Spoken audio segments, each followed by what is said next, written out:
জন্য। তাই এতক্ষণে সাইলুরাজ সেই নিজ জায়গায় উঠছে আগমন।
আপনাদের মনে আনন্দ প্রদান করবে।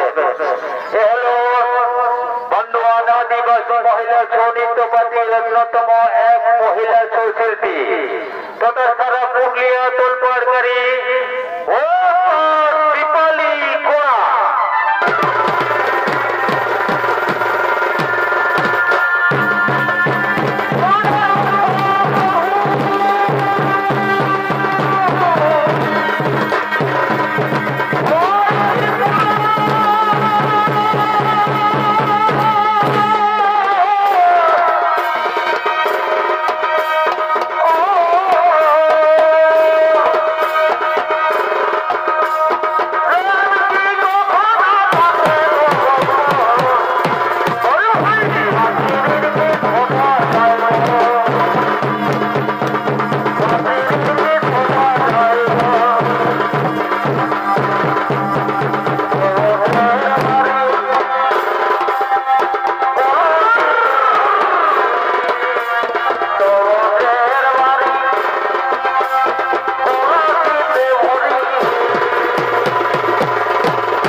সঙ্গে প্রতারণা করেছে? না না না না, তা হতে পারে না, তা হতে পারে না, কারণ অম্মাকে আমাকে মনে প্রাণে ভালোবাসে।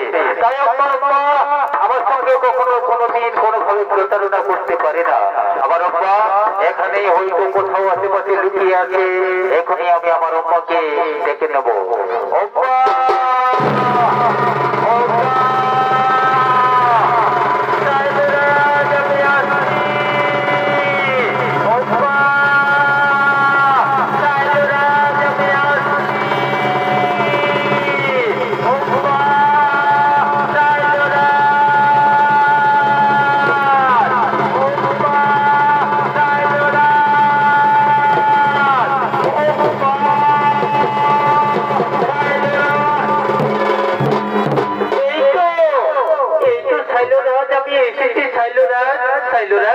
আমার আসতে দেরি হয়েছে বলে তুমি রাগ করে তো সাইলোরাজ?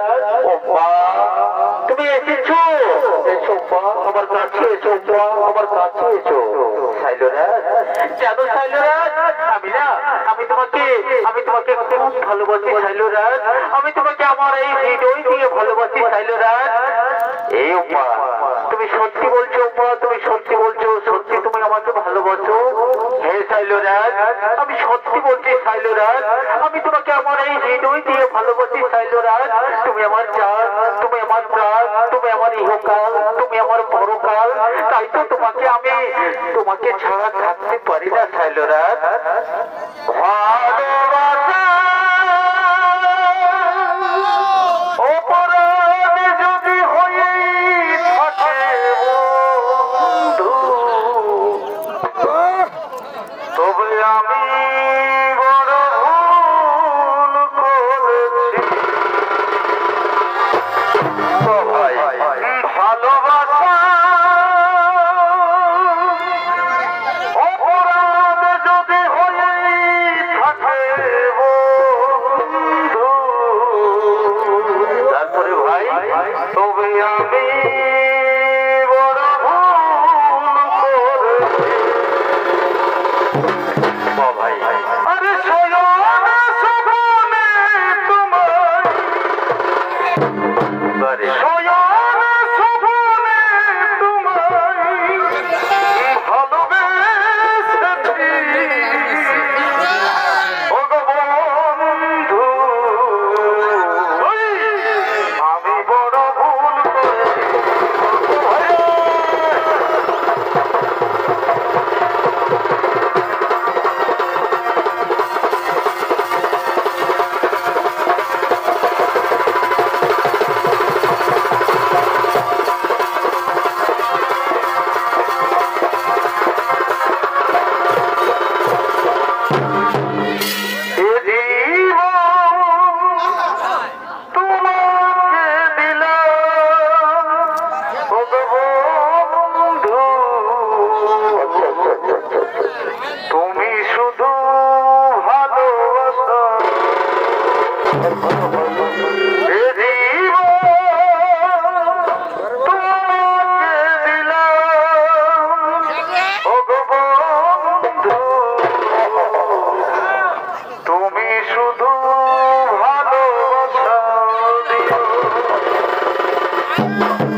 দিচ্ছে আর তোমায় নিয়ে খেলবো আমি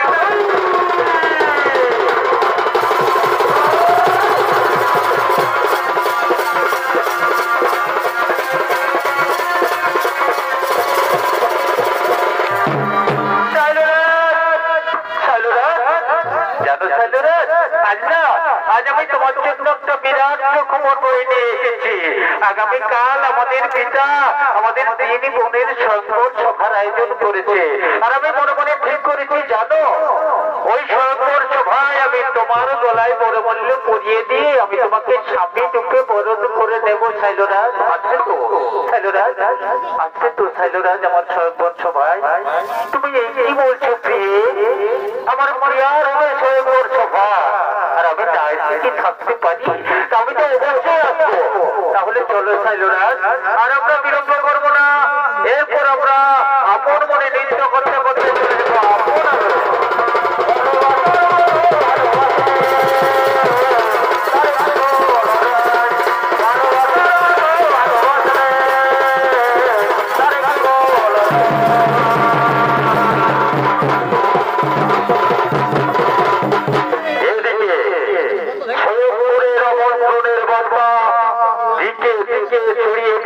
সমস্ত রাজ্যে, তাই সমস্ত রাজ্যের রাজপুত্ররা একত্রিত হয়ে এই সৌর সভায় এতক্ষণে করছে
চলছে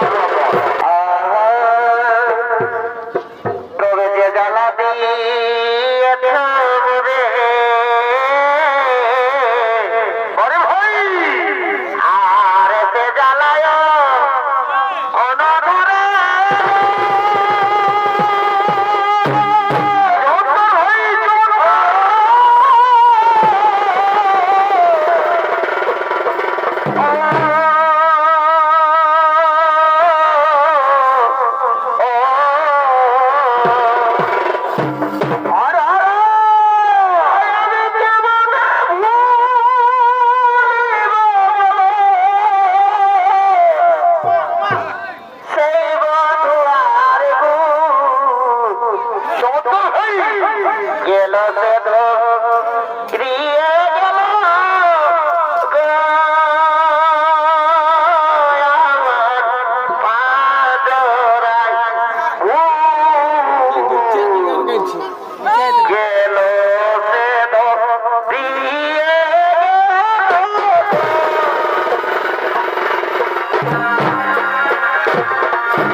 দিনের প্রচন্ড মতো রাজপুত্রের গলায় গরমূল্য করিয়ে দিয়ে তারা তাদের স্বামী রূপে বরণ করে নেবে। আমি এখনই দেখে নেব আমার তিন রাজকন্যাকে। এই কে আমার তিন রাজকন্যাকে সংবর্ধনায় পাঠিয়ে দে। তাই এতক্ষণে অম্বালিকা তার সখীগণের সঙ্গে এই সংঘর্ষ ভাই হচ্ছে আগমন। নম্বরটা তো আমার বেশি আমার গানের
গেছে গঙ্গাপুত্র, আমার ভুল হয়ে গেছে।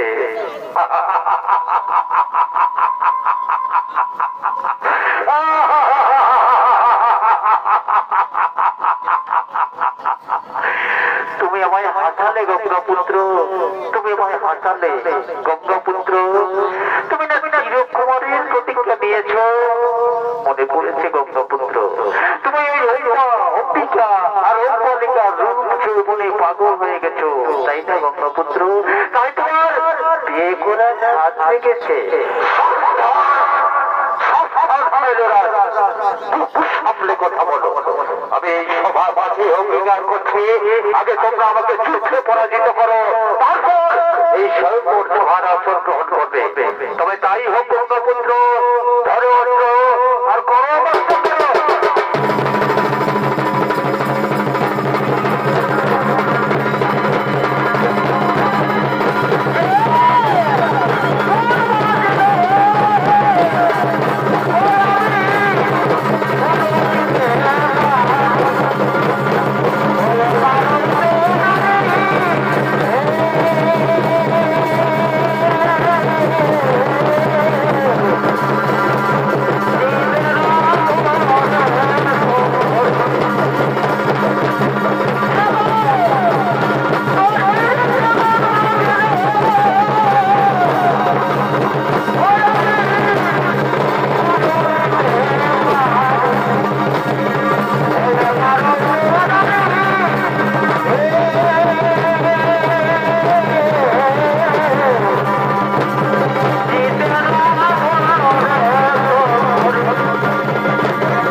আমি হস্তিনাপুরের দূত হয়ে এসেছি এই সংকট সভায়।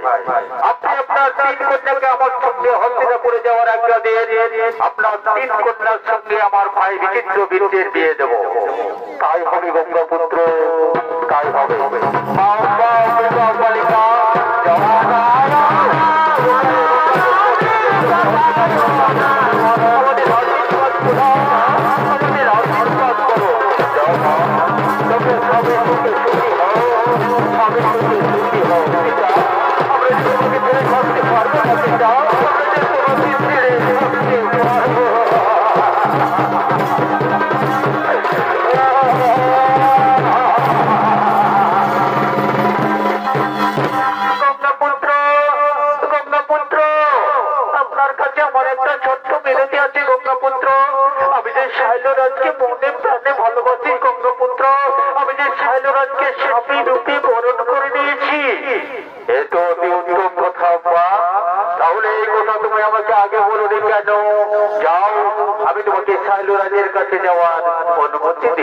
ঠিক আছে গঙ্গাপুত্র, আমি আমার শৈলরাজের কাছে ফিরে যাবো।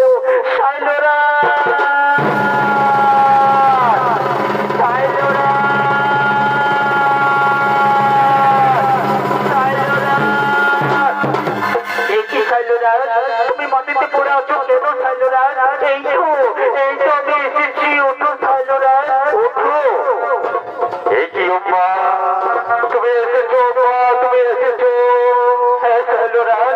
আমি যে তোমাকে ছাড়া বাঁচবো না শৈলরাজ, তাই তো আমি বড়মল্ল নিয়ে ছুটে এসেছি তোমার গলায় বড়মল্ল পরিয়ে দিয়ে আমি তোমাকে সাপে দুঃখে বরণ করে নেব শৈলরাজ। তাহলে না অম্বা, তা হতে পারে না, কারণ উৎকৃষ্ট খাবার কখনো কোনোদিন আমি গ্রহণ করতে পারি না। ওই গঙ্গাপুত্র ভীষ্ম আমাকে যুদ্ধে পরাজিত করে তোমাকে হরণ করে নিয়ে গেছে। তুমি তোমার সেই গঙ্গাপুত্র ভীষ্মের কাছে চলে না।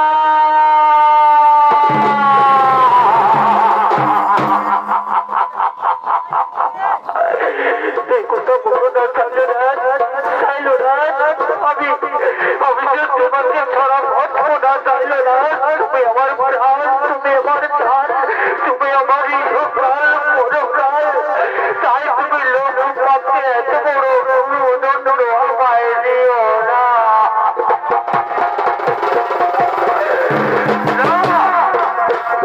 হতে পারে না। আমি তোমার ভালোবাসাকে অস্বীকার করি, আমি তোমার ভালোবাসাকে অস্বীকার করি।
আমাকে আবার ফিরে যেতে হবে গঙ্গাপুত্র ভীষ্মের কাছে। গঙ্গাপুত্র ভীষ্ম না হলে এর কোনো প্রতিকার হবে না।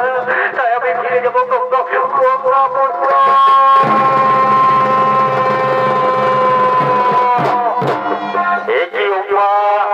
তুমি আবার আমার কাছে ফিরে এসেছো কেন? গঙ্গাপুত্র, গঙ্গাপুত্র, সেই শাইলরাজ আমার ভালোবাসাকে অস্বীকার করেছে। গঙ্গাপুত্র, শাইলরাজ আমাকে শাইলরাজের এত বড় কথা, শাইলরাজ তোমাকে ত্যাগ করেছে। আমি এখনই সৈন্য সামন্ত নিয়ে গিয়ে ওই শাইলরাজের রাজ্যকে আমি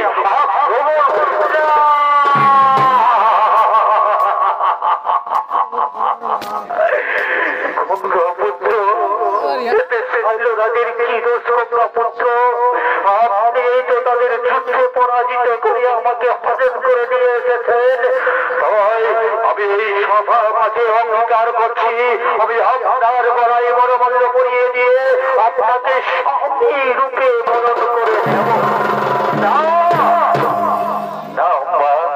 তা হইলে আব্বা, তা হতে পারে না। কারণ আমি যে চিরকুমারের প্রতিজ্ঞা দিয়েছি, তাই জীবনে কখনো কোনোদিন কোনোভাবে আমি বিয়ে করতে পারবো না। তাহলে কেন, তাহলে কেন তুমি আমার জীবন নিয়ে ছেলে মেরে খেলেছ? কেন আমার জীবনকে তরফ করে দিয়েছ? কেন, কেন, কেন? তাই আমি এই সভা কাছে অঙ্গীকার করছি, আমি যেন জন্মে আপনার কারণ হয়ে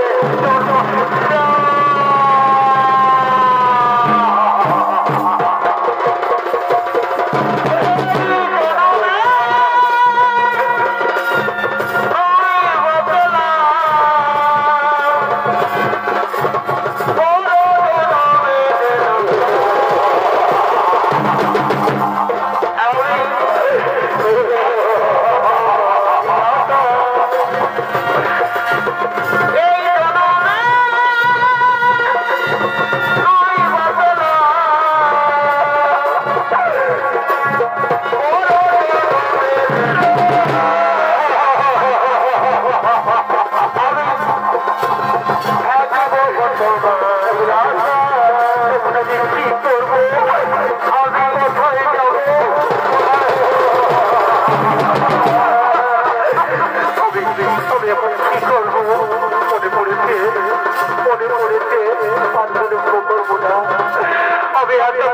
কন্যা পুত্র হবে ভগবান পরশুরামের কাছে।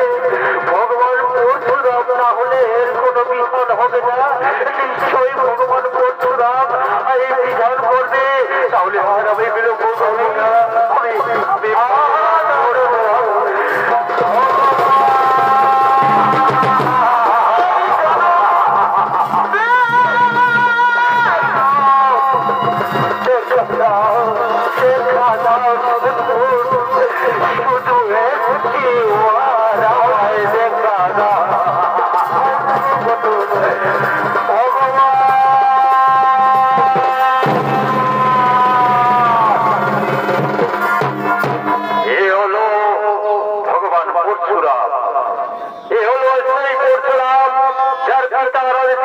হত্যা করেছিল। এ হলো সেই পরশুরাম যে পুষ্পার ক্ষত্রিয়কে ক্ষত্রিয় করেছিল। এ হলো সেই পরশুরাম যে পরিদর্শন করার জন্য গণেশের দণ্ড ভঙ্গ করেছিল।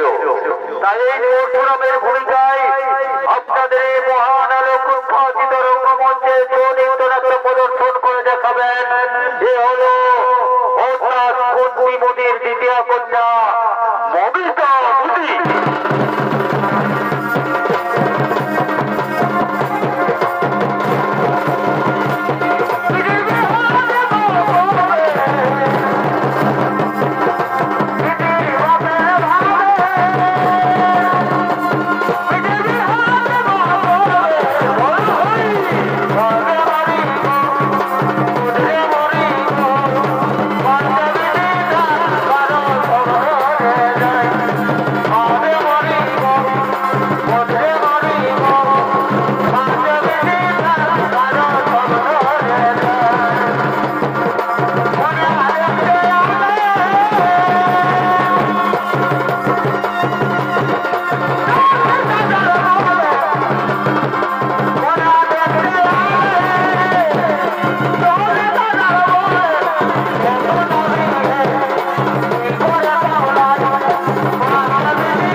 আমি চাই আপনার প্রিয় শিষ্য পুত্র ভিত্তির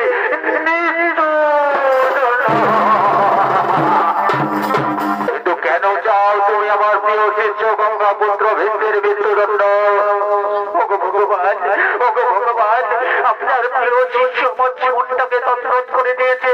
আপনার প্রিয় শিষ্য আমার জীবন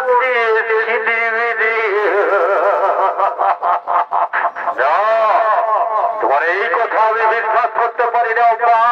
পূর্বের সূর্য পশ্চিমে উঠতে পারে, আকাশে তার বাতাসের গতি বন্ধ হয়ে যেতে পারে, কিন্তু আমার প্রিয় শিষ্য গঙ্গা পুত্র কখনো এই কাজ করতে পারে না।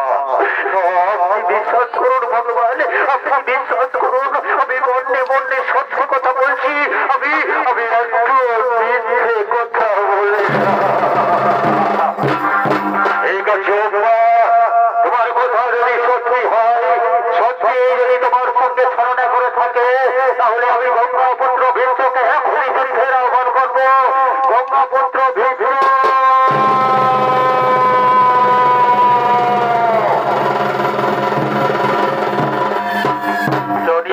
চরণে গুরুদেব আয়ুষ্মান হব। বলুন গুরুদেব, কি জন্য আপনি আমায় যুদ্ধের আহ্বান করেছেন? শোনো গঙ্গাপুত্র, তুমি এই অঙ্গকে, তুমি এই অঙ্গর সঙ্গে ছলনা করেছ, সেই জন্য আমি তোমাকে যুদ্ধের আহ্বান করেছি। ধর্ম আর কোনো আমার সঙ্গে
আমাদের এই মহাযুদ্ধের কারণ হলো এই অঙ্গা।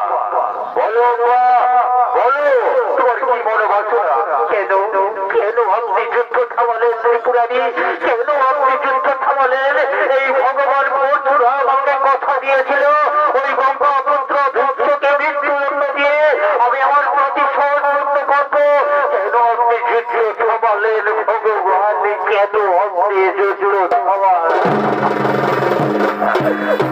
বলো মা, তোমার কি মনে বাসনা? আমি সত্তর করিব পূরণ। ওগো ত্রিপুরারি, ওগো ভগবান, আমি চাই ওই গঙ্গাপুত্র ভীষ্মের